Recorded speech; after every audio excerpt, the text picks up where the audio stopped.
Entonces, cuando pensamos en Isaías, pensamos en el contexto de esta nación. Isaías está profetizando mientras que la nación del norte, Israel, las 10 tribus del norte están siendo llevadas cautivas y antes también Asiria y Siria y Israel quieren venir contra Judá, donde está Isaías. Así que el contexto es un contexto de muchas, o sea, el reino del sur está bajo amenazas, es una nación pequeña, tienen el deseo de ir a buscar ayuda a otras naciones, a ver si es Egipto que puede de alguna manera también defenderlos. Y en medio de toda esta situación, Isaías le está diciendo a ellos, ay de los que van a buscar ayuda a Egipto, ay Egipto. Y empieza a hacer muchas ayes contra las naciones, diciendo, Judá, Jerusalén, tenés que poner tu confianza en el Señor. En Él tenés que poner tu confianza. Claro, es difícil poner tu confianza cuando hay tantas amenazas alrededor. Pero es por eso que Isaías está constantemente llamándole la atención al pueblo para que confíen en Dios. A pesar, obviamente, que el panorama era desolador, era complicado, pero sin embargo Dios les había dicho que no pongan su confianza ni en carros ni en caballos, sino que pongan su confianza en el Señor. Y ese es el contexto, ¿no? El contexto de Isaías, viviendo este tiempo, la nación este tiempo, y esto va a ser muy importante para que podamos entender el contenido del libro y por qué está diciendo lo que está diciendo y por qué todos estos ayes, por qué todas estas advertencias de Isaías acerca de confiar en otras naciones. Dice, no confíen en otras naciones, no confíen. ¿Qué es Egipto? ¿Qué es Siria? ¿Qué es Asiria? No confíen en ellos. Van a ser todos finalmente derrotados. Todos van a morir finalmente. Pongamos nuestra confianza en el Señor. Ahora, el libro es un libro grande. Es grande. Es un libro difícil de entender. Cuando nosotros leemos Génesis es fácil de entender. Esther es un libro fácil de entender porque es toda una historia lineal. Está la narrativa y nosotros entendemos qué es lo que está pasando, pero Isaías no es así. Isaías no es así de fácil para entender. Hay muchos nombres de personas, hay muchas ciudades, muchos eventos que están mezclados unos con otros. Necesitamos esforzarnos para saber de qué es lo que está hablando. Si lo que está diciendo, ¿qué corresponde a qué? Porque lo está diciendo mezclado. Ahora vamos a ver algunos ejemplos de esto. Ahora, lo que sí debemos subrayar que Isaías es un hombre de la Torá. Es un hombre de la Torá, es un hombre de la palabra. Constantemente él está citando a Moisés. Constantemente está citando Deuteronomio 28, por ejemplo, ¿no? Diciéndole, si ustedes están desobedeciendo a Dios, no esperen bendiciones. Si ustedes desobedecen a Jehová, lo que deben esperar son disciplinas y son maldiciones. Deuteronomio 28, ¿no? Si desobedeces, entonces maldición. Y constantemente Isaías citando Deuteronomio, citando la Torá. Así que si no conoces la Torá, si no tenés idea del contenido de la Torá, de los escritos de Moisés, te va a ser difícil entender Isaías, ¿no? Entonces necesitamos, otra cosa más, ¿ves? O sea, necesitamos contexto, necesitamos saber de lo que escribió Moisés para entender lo que está ocurriendo ahí. Cuando pensamos en los capítulos, y vamos a hacer algunas separaciones en bloques de capítulos, del capítulo 1 al capítulo 39, ahí nosotros encontramos un montón de advertencias, las que hemos estado diciendo, ¿no? Advertencias de juicio. ¿Por qué? Porque si siguen pecando, el pecado no va a traer bendiciones, el pecado va a traer maldiciones, va a traer disciplina sobre el pueblo de Judá. Pero también luego hay un bloque de restauración. ¿Por qué? Porque Deuteronomio mismo decía, en el capítulo 30, el versículo 6, que si ellos se arrepentían, entonces vendría bendición. Y entonces a partir de capítulo 40 al 66 de Isaías, habla de la restauración final del templo. Veamos un poco la introducción del libro, avancemos un poco en esto. Ustedes tienen allí las notas, así que esto es fácil, comenzamos por la hoja número 1, Isaías, y pensemos un poco en el título. Recuerden que siempre nosotros pensamos en el título en hebreo y en la Septuaginta. ¿Por qué? En hebreo es el escrito original, y la Septuaginta, ¿qué es? Claro, es la traducción del Antiguo Testamento en griego, esa es la Septuaginta. Entonces, claro, tiene un título en hebreo y tiene un título en griego, que es cuando se escribe la Septuaginta. Pero es el mismo título, es Isaías, el mismo título.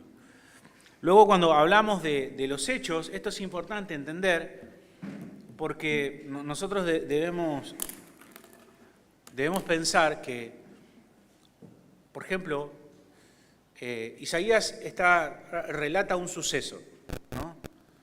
Entonces, por ejemplo, no sé, relata lo que ocurrió cuando vino los asirias y Jesús mató a los 185.000 soldados. Ahí hay un contexto. Tenemos que entender el contexto de lo que estaba pasando ahí. Pero la audiencia es mucho posterior.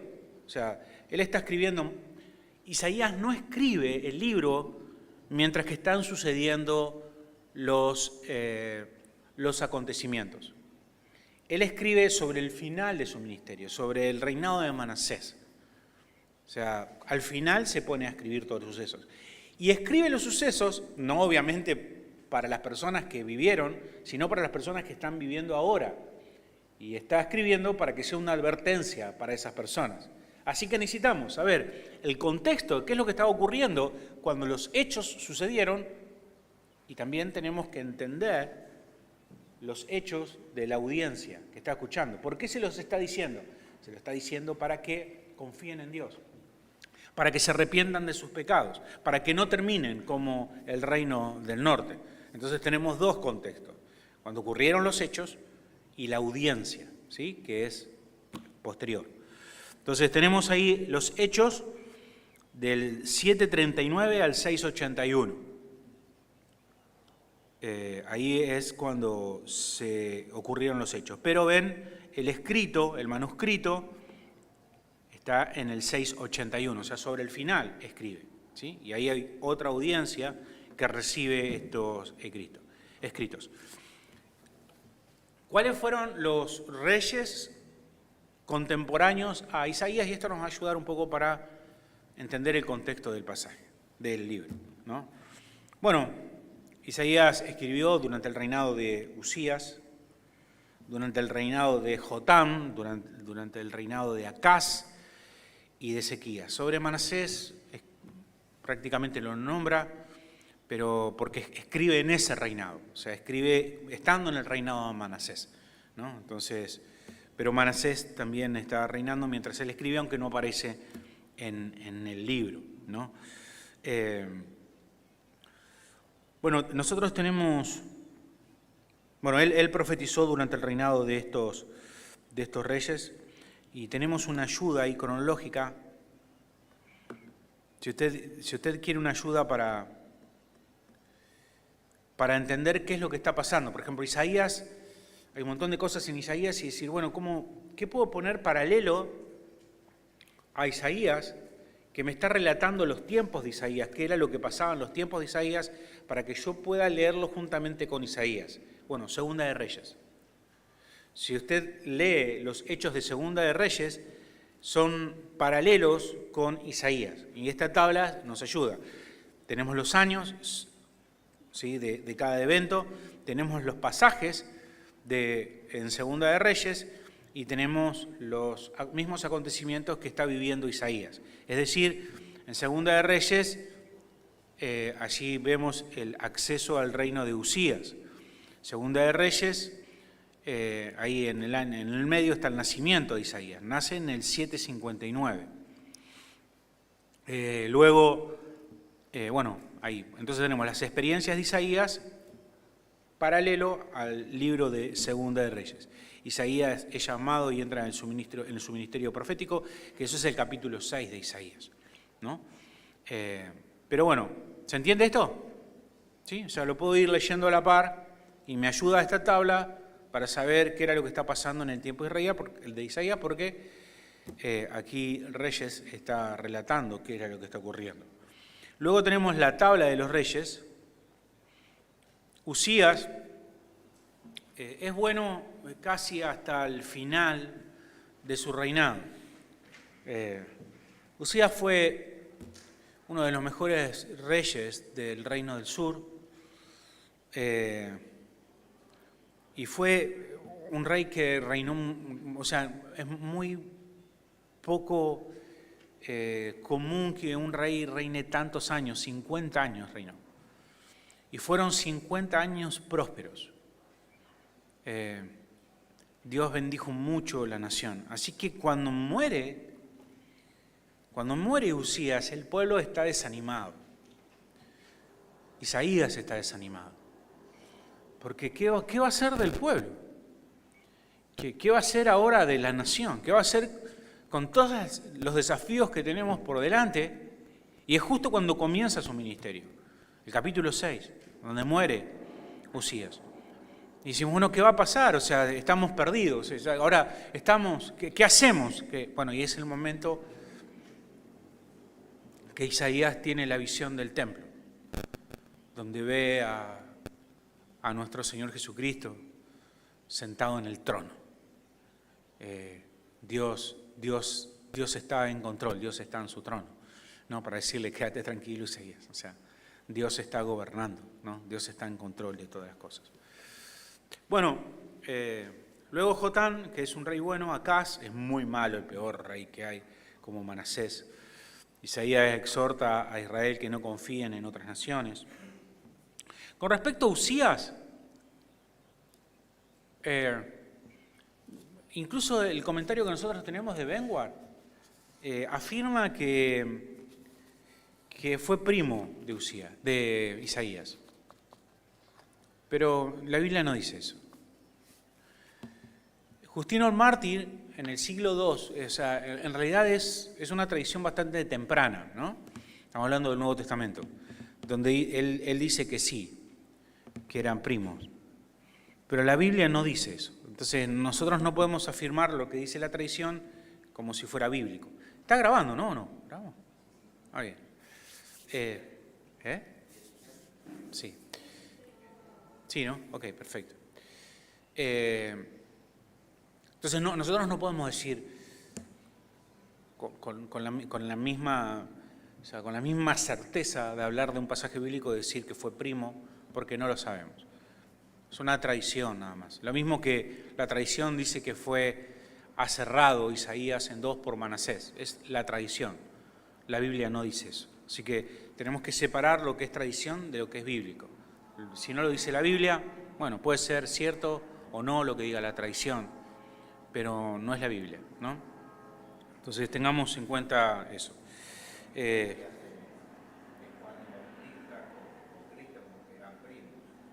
También. Bueno, Usías fue un buen rey, al final patina, también, sobre el 50 años bien, y al final quema incienso, ¿sí? Algo que no le correspondía, y Dios lo mata. Así, ¿no? Sin vueltas. Sí. Cuando Isaías habla de Israel, está hablando de las 10 tribus, ¿no? Habíamos dicho. De tribu del norte.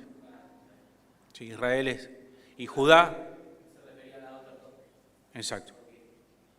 Exacto. Igualmente, yo creo que tengo un mapa por acá, que sería bueno recordarlo ahora. Deme un segundo.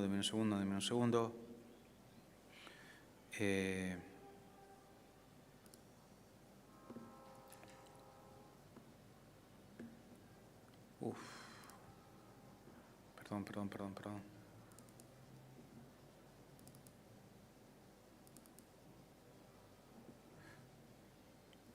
¿Se ve algo ahí? Poco, pero se ve. Ok. Cuando hablamos de Asiria, Asiria es una gran nación. Es más, Asiria llega a conquistar toda la zona en su tiempo, en su apogeo. Siria es una nación más pequeña que está acá. La capital de Siria es Damasco. ¿Sí? ¿Se llega a ver ahí? Acá. Entonces, muchas veces usted va a escuchar Siria o Damasco. Estamos hablando de lo mismo. ¿Sí? A veces Isaías dice Damasco para no decir Siria, pero es lo mismo. Y acá abajo está Samaria, ¿sí? Que es la capital del Reino del Norte.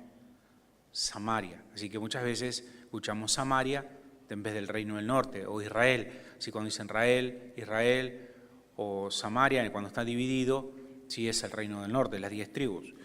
Y luego aquí Judá, ¿sí? Reino del Sur, o Judá, o Jerusalén, estamos hablando del mismo lugar. ¿Se entiende, no? ¿Okay? Y acá está Babilonia, luego Babilonia conquista toda la zona. Bien, entonces luego tenemos Jotán. Bueno, Jotán no sabemos casi nada de él, ni siquiera lo menciona Isaías. Luego Acaz, en el capítulo 1 al capítulo 5 están todas las profecías, pero están fuera de orden cronológico. Esto es todo un tema, pero es una acusación formal sobre la nación. O sea, ahí viene, esta es realmente cuál es la acusación. Luego en el capítulo 6 está el llamado de Isaías. El capítulo 7 al 35 es cuando Acaz está reinando. Acaz era también un rey perverso. Imagine que este rey ofrece a su hijo en holocausto a los dioses. Y esto es terrible porque podría haber sido la simiente de la mujer. O sea, cuando nosotros en Génesis 3:15 tenemos la declaración que Moisés hace, o sea, que ocurre, pero que Moisés hace, que ellos deben esperar la simiente de la mujer que va a derrotar a Satanás. Cada hijo que nacía, cada hijo del rey podía ser la simiente de la mujer. Estaba esa expectativa. ¿Será Salomón? ¿Será Abel o será Caín? ¿Será Caín? ¿Será Caín el que mate a Satanás? No, Caín mató a su hermano. Bueno, entonces no es Caín. Y así continuamente. ¿Será Salomón? ¿Será? Entonces, este rey asesina al legítimo heredero del trono de Israel, que podría haber estado en la genealogía de nuestro Señor Jesucristo. Lo ofrece a los ídolos. O sea, terrible pagano. Terrible. En el capítulo 7, Isaías se presenta a Acaz, porque Acaz estaba muy preocupado porque estaba el reino del norte, Israel, tratando de confabularse para venir en combate, en guerra contra el reino del sur. Y Acaz tenía mucho temor, estaba buscando alianza por todos lados. Y va y se le presenta a Isaías y le dice: no busques alianza, Dios es nuestro escudo, nuestra fortaleza, Él nos va a defender, confiemos en el Señor.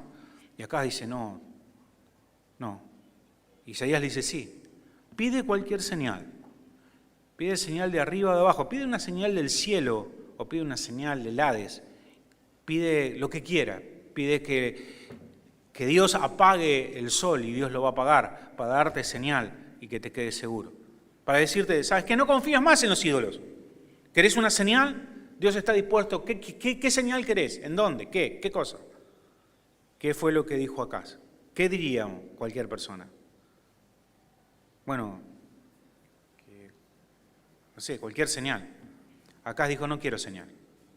No quiero señal. ¿Por qué dijo que no quiero señal? Porque no quería reconocer a Dios. Él quería seguir sirviendo a los ídolos. Si él veía una señal, iba a ser más difícil después de negar a Dios. No quiso. Terrible idólatra. Terrible. Así que en el capítulo 7 al 35, del 7 al 35 tiene todo este trasfondo de que viene el reino del norte con Siria a batalla al reino del sur. Así que este es el contexto. Luego tenemos Ezequías. Ezequías, muy similar a Usías, es un buen rey hasta el final de su vida. También él está buscando también apoyo a otras naciones, pero ya Usías no puede, Ezequías, perdón, no puede porque ya todas las naciones fueron derrotadas. Y ya, o sea, no le queda más que confiar en Jehová, porque no hay una nación en quien confiar. Así que esto también es, muchas veces Dios trabaja así con nosotros, ¿no? Nos cuesta confiar y queremos confiar, pero a veces Dios remueve los apoyos, quita los apoyos para que podamos confiar en Él, ¿no? Y a veces no nos queda otra que confiar en el Señor. Y confiamos en el Señor porque no tenemos otra posibilidad, ¿no? Bueno, a eso le pasaba a Ezequías. Al final también termina mal. Creo que por orgullo él muestra los tesoros del templo a los babilónicos. Y a partir de ahí, van a ser los babilónicos que vengan y van a conquistar todo. Así que el capítulo 36 al 39 los vemos a los babilónicos venir y a ellos exiliados. Luego Manasés es el peor rey de Judá. El libro está siendo escrito cuando Manasés está reinando. La nación es una nación pervertida, perversa. En el momento que Isaías le toca predicar, y encima Isaías no tiene un mensaje bonito. Todos los mensajes que tiene Isaías son mensajes de advertencia, de condenación, porque están pecando. Pero es el mensaje que Dios le dio. Amén. Y es el mensaje que tiene para dar. Y esto nos recuerda a nosotros eso, que no importa qué tan difícil pueda ser la situación, nosotros siempre como mensajeros de Dios debemos decir lo que Dios dice y no lo que nosotros queremos. Siempre lo que la gente necesita escuchar es lo que Dios tiene para decirle y no lo que nosotros pensamos que es mejor para las personas. Amén. Aunque no tengamos mensajes bonitos. Pero bueno, este es el caso de Isaías. Así que Isaías está llamando ahí los primeros capítulos, o sea, cuando comienza el libro, comienza hablando de la generación en el tiempo donde, o sea, imagínense esto, por eso digo que el libro no es cronológico. Del capítulo 1 al 5, lo que está haciendo Isaías es hablándole a la generación de oyentes en el tiempo de Manasés, ¿no? Y comienza diciendo, llamando al cielo y a la tierra, cielo, tierra, ¿han visto alguna vez un pueblo que sea tan pecador como este pueblo? Claro, pero ese hecho que está puesto en los primeros capítulos es posterior, por ejemplo, al llamamiento de Isaías que está en el capítulo 6. Capítulo 6 es cuando Isaías es llamado en el templo. Eso debería estar antes. ¿Se entiende que no está cronológico? ¿Entienden? Entonces hay que esforzarse para entender qué es lo que está ocurriendo, a quién le está hablando y en qué momento está hablando. El pueblo ni siquiera sabía cómo tenía que seguir a Jehová. Ellos adoraban a Baal. O sea, ni siquiera sabían dónde estaba la Torá. Josías, que es el nieto de Manasés, dice que él encontró el libro de la ley. O sea, lo encontró. O sea, no es que estaba, o sea, estaba quién sabe dónde. Lo encontró. O sea, esta gente no sabía ni quién era Jehová, ni seguían a Jehová, seguían a los ídolos. Se habían pervertido totalmente. Bueno, el nombre de Isaías está compuesto por dos letras. Dos palabras, no dos letras. Dos palabras en hebreo. Y curiosamente son las mismas palabras que componen el nombre de Josué. Josué, Isaías, tienen la misma composición en hebreo. Nada más que Josué en vez de decir Jehová es Yahvé, pero es lo mismo, ¿sí? En el caso bueno, no dije antes, bueno, hablé del autor. Bueno, el autor es Isaías, hijo de Amós, cuyo nombre significa salvación, las salvaciones de Jehová. Eso es lo que significa Isaías. Y el nombre de Josué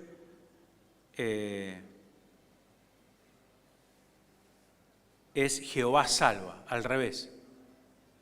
¿Sí? Josué es Jehová salva y el de Isaías, la salvación es de Jehová. ¿Sí? Esa es la diferencia de... Luego ahí tenemos un montón de citas donde afirman que Isaías es el autor del libro, todas estas citas que tenemos aquí. Isaías es considerado el príncipe de los profetas. El príncipe de los profetas. Por el vocabulario que tiene. Todos los que quieren, o sea, Isaías es la pesadilla de los estudiantes de hebreo, ¿no? Usa muchas palabras, muchísimas palabras. Más de 2.600 raíces de palabras. O sea, palabras que tienen raíces diferentes. Ahí lo tiene usted, 2.186 raíces. ¿Saben cuántas palabras nosotros usamos para comunicarnos?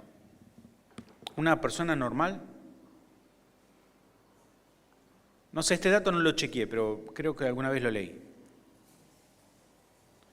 ¿Saben cuántas palabras usamos? ¿Sabe usted que usa un número de palabras usted o no? O sea, no, algunas palabras las repite, otras las repite más que otras. ¿Sí? Una persona, digamos, instruida, tiene un vocabulario de 500 palabras. Con 500 palabras dice todo lo que tiene para decir. No sé, alguien de la cárcel, el vocabulario de la cárcel de una persona que está privada de la libertad, bueno, no todos, pero digo el que nosotros conocemos, que una persona que no tiene estudio, que no está instruida, usa 50 palabras más o menos, ¿sí? Porque todo lo que dice es lo mismo, gato, mono, o sea, todo, usa las mismas palabras para todo, ¿no? Amigo para esto, amigo, o sea, usa muy pocas palabras.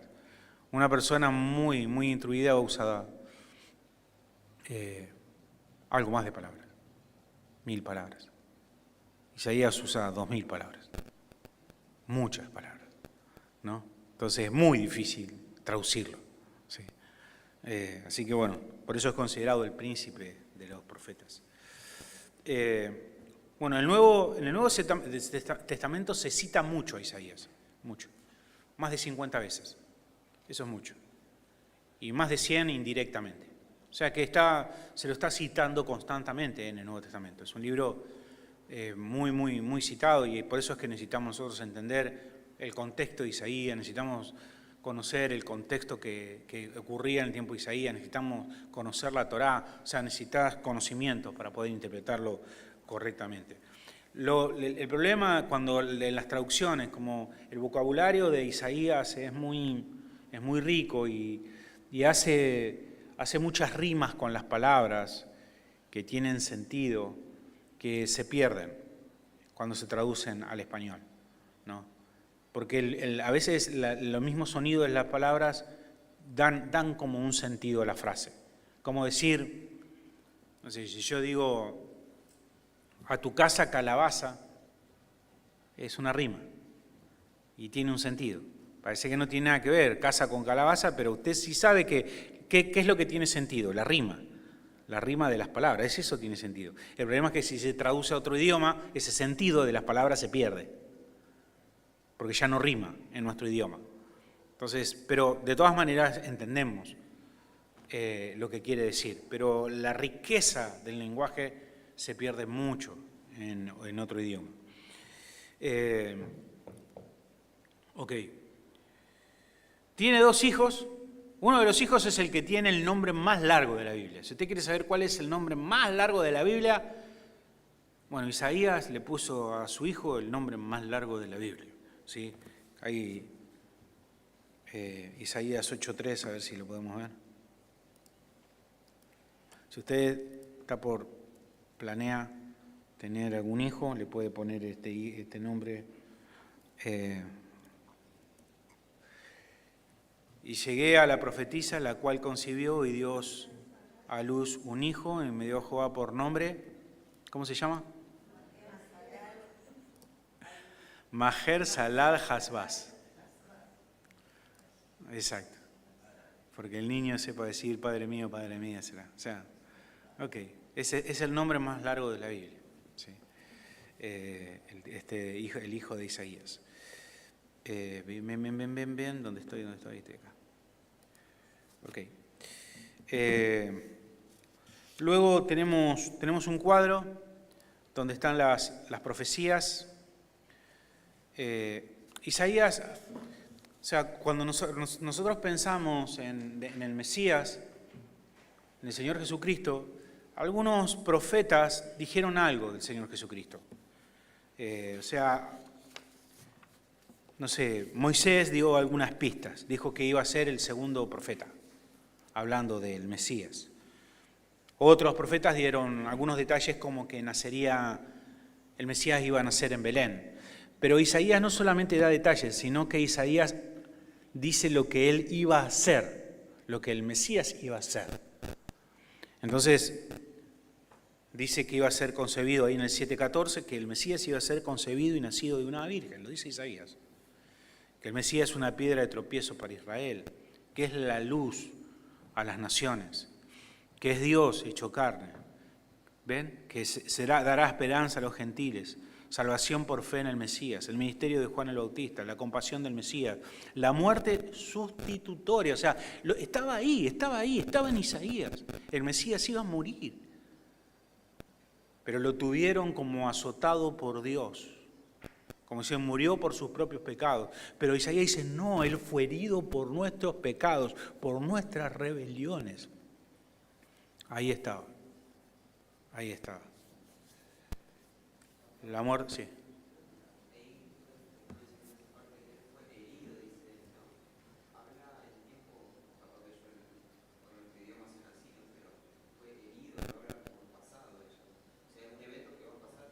Pero en presente, sí, eso es muy típico de los profetas. Es muy típico. Ahora vamos a ver un ejemplo de eso. Yo estaba leyendo justo ese capítulo, lo estuve leyendo toda esta semana. Sí. En Isaías 57, versículo 3 en adelante. Y también lo que dice justamente... Sí, ahora vamos a ver algunos detalles de cómo es que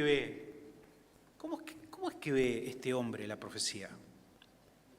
¿Cómo es? ¿Cómo es que Dios se comunica con él? En algunos casos vemos que el Señor ha llevado a personas al cielo y le ha dicho, mide, toma, medí de acá a allá, y parece ser que es algo bastante físico, ¿no? ¿Será que Dios lo llevaba a Isaías, lo transportaba en el tiempo y él veía, y lo llevaba a otro tiempo y él veía? ¿Cómo era? ¿Cómo es que el profeta recibe la profecía? Eso lo vamos a ver ahora y nos va a hacer entender bastante acerca de cómo es, por qué lo escribe de esa manera, ¿no? Así que obviamente que, como dije cuando estábamos hablando en el break, que cuando nosotros pensamos en los judíos, nosotros no conocemos nada del contexto. Tenemos que aprender Isaías, tenemos que ver la línea cronológica, tenemos que entender qué pasaba, tenemos que aprender un montón de cosas que los judíos ya lo conocían desde su niñez. Es su pueblo, es su tradición, constantemente repitiendo esto. Solamente decirle que el Mesías que esperaban es Jesús, ya está, o sea, era la pieza que le falta, porque después se entienden todo. Nosotros no entendemos nada. El Señor Jesucristo nunca dijo literalmente que Él era el Mesías. Nunca. Pero Él dijo, yo soy la luz del mundo. Y cuando dijo, yo soy la luz del mundo, y cita Isaías, es el Mesías. Entonces, hay frases que nosotros no pueden tener sentido si no entendemos el contexto. ¿Se entiende, no? ¿Qué es lo que está citando? ¿Qué es lo que está diciendo? Y Él, por ejemplo, el Señor habla en parábolas Así como Isaías dice exactamente esto, que él habla en palabras para que los que tienen ojos no vean y para los que tienen oídos no oigan. ¿Sí? O sea, les habla a aquellos que conocen la Torá, aquellos que realmente de corazón le buscan. Y tiene sentido para ellos, pero para los otros no tiene sentido. Para ellos sí. Entonces es importante entender este aspecto de la palabra. Bueno, contexto histórico. Nuestras notas ahí. Bueno, pensemos un poco acerca del profeta. A veces nosotros pensamos que la mayor parte de las profecías tienen que ver con el futuro, pero no, el profeta no profetizaba todo acerca del futuro. Tenía que profetizar acerca de cosas que se iban a cumplir a corto tiempo. Si yo soy profeta, ¿y qué estás profetizando? Y que dentro de 1000 años, y bueno, ¿cómo corroboramos eso? Entonces, para que realmente sea considerado un profeta, debía no solamente hablar acerca del futuro, sino también hablar acerca del presente. Porque todo lo que decía el profeta se cumplía, todo lo que decía el profeta. Y eso muestra que era un profeta. Recuerdan que cuando Saúl se pierde el ganado de su padre y salen con su siervo a buscar el ganado, de repente están desorientados y el siervo le dice, bueno, volvamos. Y no, le dice Saúl, volvamos porque mi papá ya debe estar preocupado. Se le habrá pasado ya la preocupación por los animales y ahora se debe estar preocupando por nosotros. Entonces volvamos. Y el siervo le dijo, espera, cerca aquí hay un profeta, vayamos y consultémosle porque todo lo que dice el profeta se cumple. Todo. Eso es una muestra de que es un profeta, ¿no? Que todo lo que dice se cumple. Y esto lo vemos también en el Nuevo Testamento. En los profetas del Nuevo Testamento dice la Escritura que Dios estaba haciendo juntamente con ellos, testificaba juntamente con ellos por medio de prodigios, señales. O sea, Dios. ¿Para qué? Para que puedan decir, este es el profeta. Pablo dice, yo soy apóstol. ¿Por qué? Porque he hecho las señales de apóstol. Por eso. Porque las señales de apóstol fueron hechas. Entonces, soy un apóstol. No todos los creyentes hacían señales de apóstol. Los apóstoles hacían señales de... Dios corroboraba que era apóstol.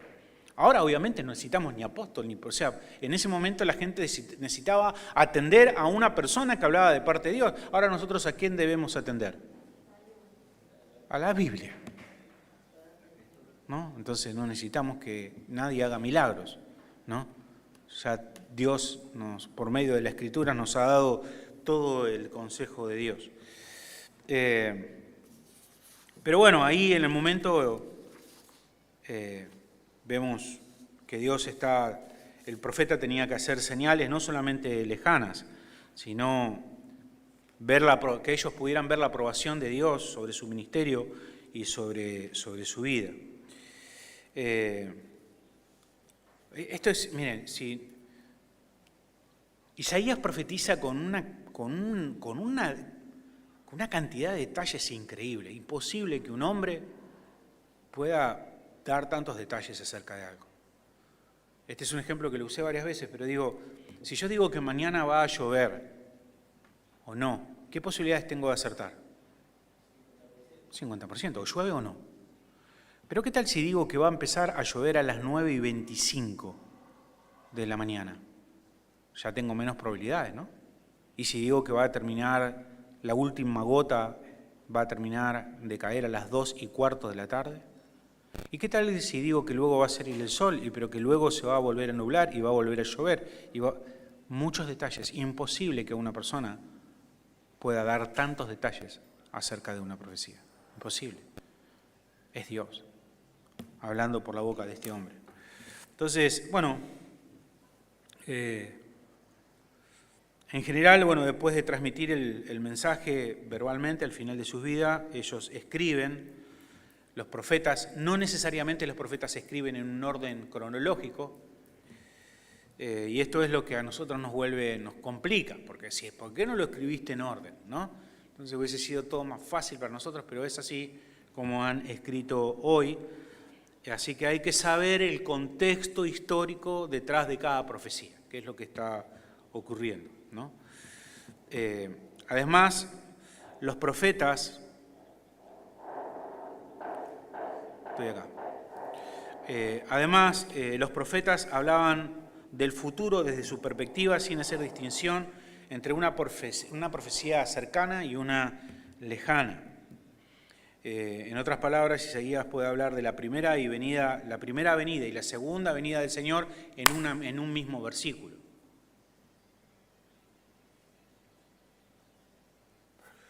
Por ejemplo, yo tengo acá al profeta y el profeta ve hacia el futuro, esto es como si fuese un catalejos, está viendo hacia el futuro, por decirlo de alguna manera, los hechos que van a ocurrir. Y supongamos que los hechos son montañas. Él puede ver los hechos, pero no distingue quizás bien qué separación hay entre una y otra. O sea, ve esto. Sin embargo, nosotros, que ya hemos caminado, por ejemplo, y hemos experimentado la segunda venida de nuestro Señor Jesucristo, y Él la segunda y la primera no puede distinguirla, pero nosotros, por ejemplo, que estamos acá, ya hemos visto que la primera venida ocurrió y ahora queda por delante la segunda venida. Y podemos ver la diferencia que hay entre montaña y montaña.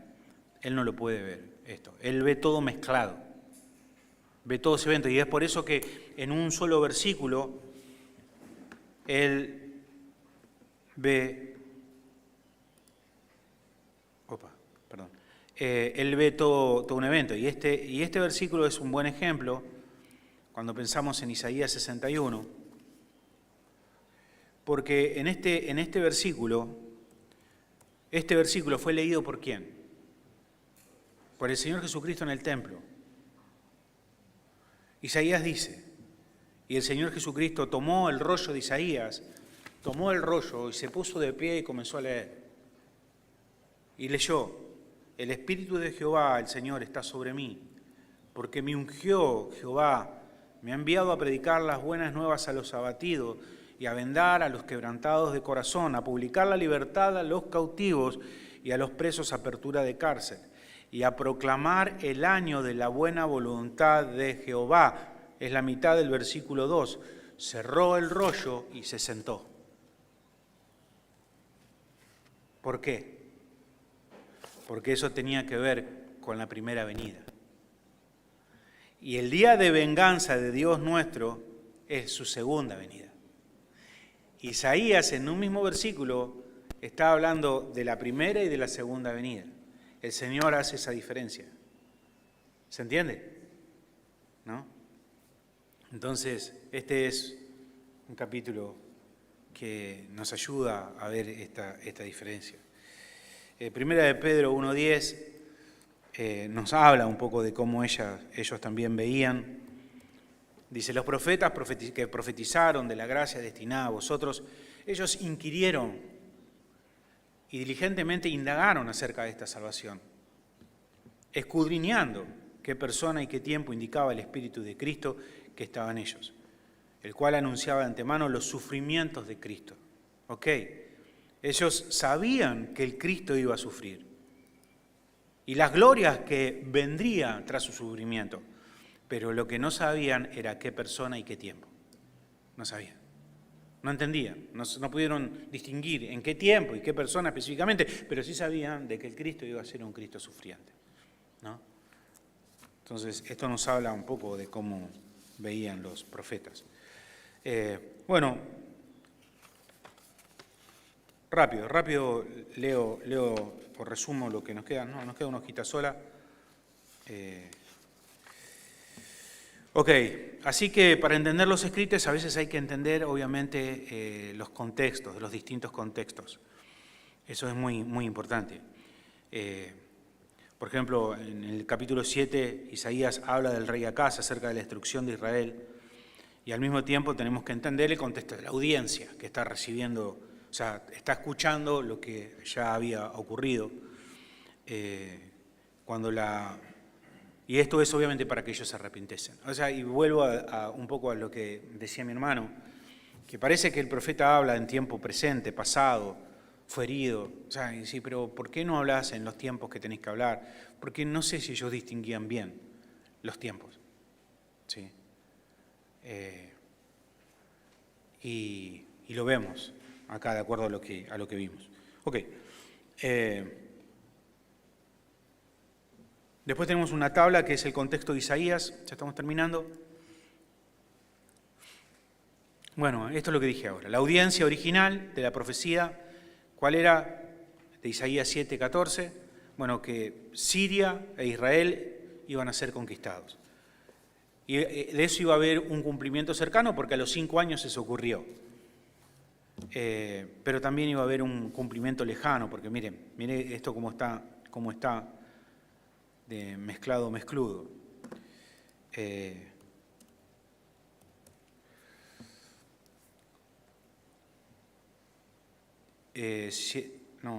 Isaías... ¿Dije bien, no? ¿O no? ¿Qué tenemos? A ver. ¿Qué dije Isaías cuánto? Sí, 7:14. Puse mal.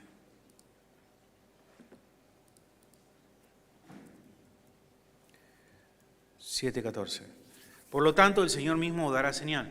Okay. He aquí que la Virgen concebirá y dará luz un hijo. Y llamará su nombre Manuel. Este es nuestro Señor Jesucristo. Comerá mantequilla y miel hasta que sepa desechar lo malo y escoger lo bueno. Porque antes de que el niño sepa destetar lo malo, esto luego vamos a ver que a veces las profecías tienen un cumplimiento cercano y un cumplimiento lejano. Es muy posible que haya nacido un niño y que se le haya puesto un nombre, bueno, pero ahí se acá una virgen, este es nuestro Señor Jesucristo. Pero parece que es algo que va a acontecer en ese momento y sin embargo no va a acontecer en ese momento. Comerá mantequilla y miel hasta que sepa desechar lo malo y lo bueno. Esto es una forma de decir, no es que va a comer literalmente mantequilla y miel. Porque antes que el niño sepa escoger lo bueno y lo malo, la tierra de los 2 reyes que tú temes será abandonada. Y Jehová va a venir sobre ti, sobre tu pueblo, sobre la casa de tu padre. Entonces acá está mezclada, hay elementos que tienen que ver con el hoy, con lo que pasó, con lo que va a pasar y con lo que pasará finalmente. Bien. Hay 3 amenazas que constituyen el contexto del libro. Esto está en sus notas.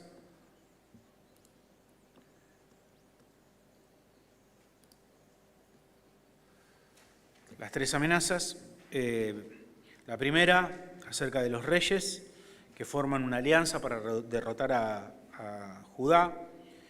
Lo segundo es que después de derrotar a Siria e Israel en el 7:22, Asiria ahora está bajando para conquistar a Judá. O sea, zafaron de Siria y de Judá, pero ahora viene Asiria a conquistarlos. Acá es donde el ángel de Jehová mata a los 185.000 soldados y regresan a Nínive. Y la tercera va a ser la futura conquista de Asiria por Babilonia, donde Babilonia va a llevar cautivo a Judá y va a terminar siendo conquistada luego por Persia, cuyo rey Ciro va a ordenar el regreso de los judíos a su tierra. Bueno, y finalmente tenemos la división de los capítulos. Usted lo puede leer del capítulo 1 al 35, del capítulo 36 al 39 y del capítulo 40 al 66. Y acá están los contextos y aquí está lo que ocurrió en cada bloque de estos capítulos. Amén. Hasta ahí. Bien. ¿Preguntas? ¿Algo que quieran decir? ¿No? Es muy importante que prestemos atención. Si a ustedes le era difícil entender lo que decía Isaías, es prácticamente nadie predica a Isaías. Porque predicar bien, no agarrar un versículo y decir cualquier cosa. O sea, predicar bien, porque requiere mucho trabajo, hay que estudiar muchos contextos, hay que ver, mucho trabajo, ¿sí? Así que yo estoy orando para que después alguno de ustedes predique Isaías, ¿sí? pero es un libro muy difícil porque requiere mucha interpretación. Pero hermanos, es una bendición.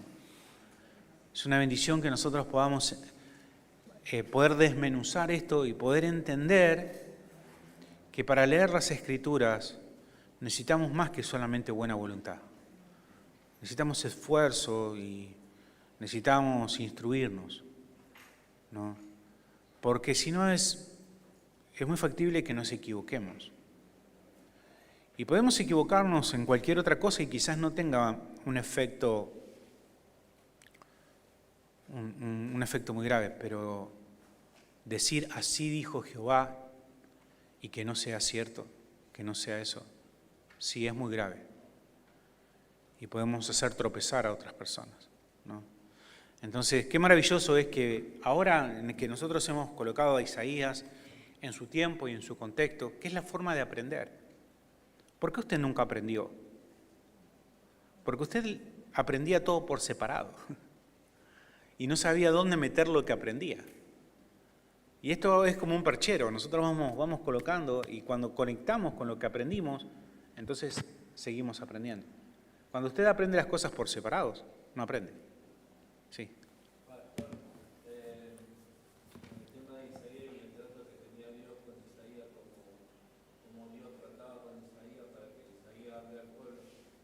Quizá lo que a mí me enseñaron, lo que yo aprendí, era que Dios hablaba de esa manera con los hombres. Entonces me hacía, fui a un lugar donde había un hombre predicando que predicó 10 minutos y después habló a 20 personas distintas, supuestamente lo que Dios le decía a cada una de ellas. Le profetizaba. Claro, usaban el libro de Isaías como para decir, no, Dios se mueve de esa manera, Dios usa a los hombres de esa manera. Bueno, ¿ves? O sea, ¿cuál es el problema de ese hombre? Ese hombre no entiende el contexto, qué era lo que estaba pasando y por qué Isaías estaba haciendo lo que estaba haciendo. O sea, Isaías está haciendo lo que está haciendo porque el pueblo está haciendo lo que está haciendo y porque el pueblo está en una situación y porque hay amenazas y tenés que entender el momento, o sea, necesitas saber. ¿Para qué? Para poder realmente las personas, ¿qué es lo que santifica, hermano? O sea, cuando nosotros somos santificados, somos conformados a imagen de Cristo, cuando somos expuestos a la palabra del Señor. Cada domingo que se expone la palabra del Señor fielmente, donde lo que no quitamos ni distorsionamos la palabra de Dios, cuando las personas son expuestas a las palabras del Señor, el Espíritu Santo obra, somos santificados. Estamos siendo transformados, nuestra mente está siendo transformada, el Espíritu Santo está obrando, ¿por qué? Porque somos expuestos a la palabra del Señor. Una persona puede leer la Biblia, puede saber la Biblia de memoria, pero para que pueda entender, Dios tiene que abrir su conocimiento, porque si no es como si estuviésemos todos en un lugar a oscuras, pero si no se enciende la luz, no ves nada. Entonces, solamente a través de la obra del Espíritu Santo Dios puede obrar, pero hermanos, si nosotros no tenemos quien nos enseñe la Biblia correctamente, no hay crecimiento, no podemos crecer. Usted viene al seminario porque ha entendido que no solamente ha aprendido cosas, sino que está viendo que su vida está cambiando. ¿O no? Amén. Está cambiando. No es solamente un lugar donde aprendemos algo acerca de la Biblia. Es un lugar donde estamos aprendiendo a vivir como la Biblia nos dice que debemos vivir, ¿no? Y eso es lo maravilloso, ¿no? Entonces, el poder comprender las Escrituras, que para mí fue maravilloso, hermano. O sea, fui pastor durante 12 años, 15, hoy me decía un hermano, Juanma me decía, pastor, ¿usted se pone nervioso cuando predica? ¿Tiene que predicar? Imagínate. Cuando yo era pentecostal, quizás 10, 15 minutos, hasta me subía al púlpito sin saber lo que iba a predicar. Abría la Biblia y decía algo. No trabajaba para nada, pero tampoco mi vida estaba creciendo. Para nada. Y tampoco los celos, o sea, vos ves, o sea, una de las cosas que el Señor me hizo ver es que había pasado la iglesia ya 15 años y eran igual, no veía yo transformación de las personas. Lo único que estábamos tratando es de que, no sé, animarlas, que haya un evento, que haya algo, qué sé yo, tratar de buscar, de hacer más entretenido el culto, de, no sé, no sé. Era todo esfuerzo humano, todo esfuerzo humano. Pero no, la palabra de Dios es suficiente. Es todo. Sí.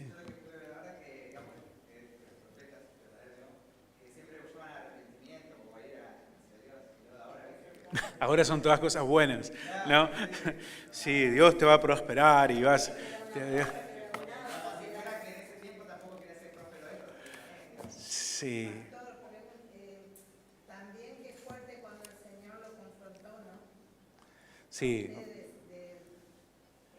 Ver que subía sin prepararse y todo, ¿no? Qué feo, ¿no? Sí, por eso yo digo que a veces cuando yo hablo con otros pastores, y me cuesta porque citan los versículos fuera de contexto para tratar de decir algo.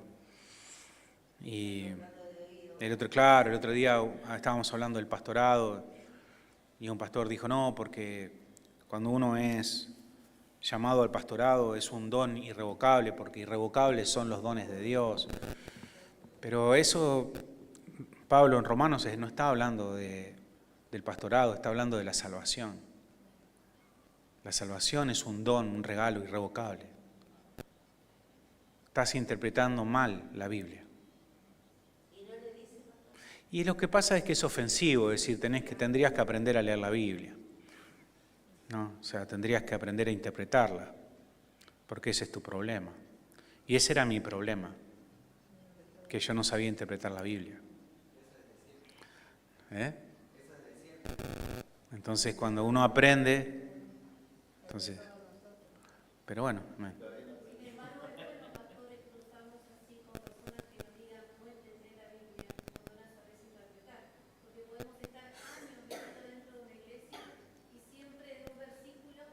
Sí, pero eso es algo que tiene que hacer Dios en nuestros corazones. Si a mí me hubiesen, en el momento cuando yo estaba en esa situación, me hubiese venido otro pastor y me dice, vos no estás interpretando bien la Biblia, hubiese sido ofensivo, hubiese cerrado mi corazón. Y hubiese dicho, yo hace 15 años soy pastor, ¿qué me venís a enseñar? Tengo una iglesia. Pero cuando el Señor te convence de pecado, te agarra desesperación por querer aprender.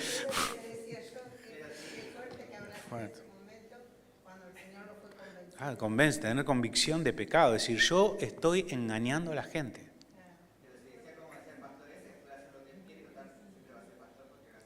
Claro, para él puede, porque estábamos hablando precisamente del adulterio, y él decía, no, bueno, sí, no, pero no importa, porque el pastorado es irrevocable.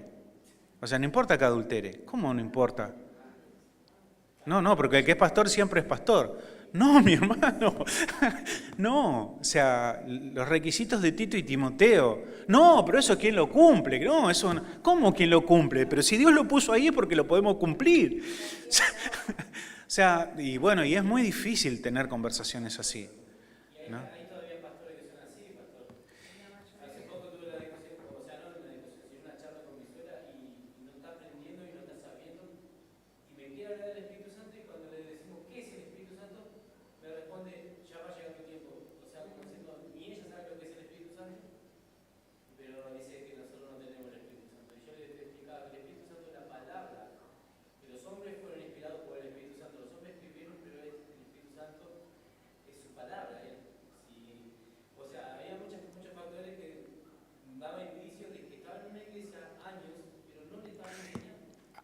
Yo sinceramente me frustro, porque es como otra religión.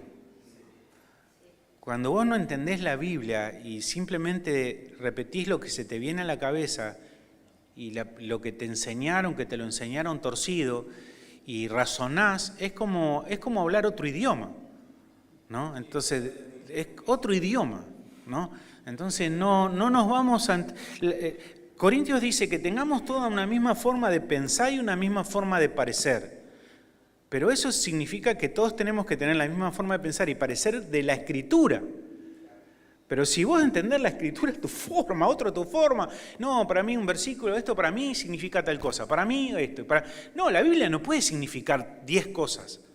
Si significa 10 cosas no significa nada. No, significa una cosa. Y tenemos que esforzarnos por saber qué significa. Y cuando sabemos qué significa, lo aplicamos a nuestra vida. Y ahí el Espíritu Santo transforma nuestras vidas. Amén. Pero bueno, oremos. Igualmente eso no es para que caigamos en... Yo siempre oro y siempre sigo yendo al consejo pastoral. Aunque sufro, sigo yendo. Hace poco, en esa reunión... Mire, en esa reunión de repente como sentí como que todos los pastores comenzaron como que muy fuerte, ¿viste? Este hermano me parece que no, mucha Biblia y no sé, ¿viste? No, la vida no es así. Y después que tuve, digamos, esa interacción con varios pastores, porque otros... sí, bueno, déjalo. Y otro... Sí, ¿no? Vamos a cortarlo. Sí. Lo cortamos.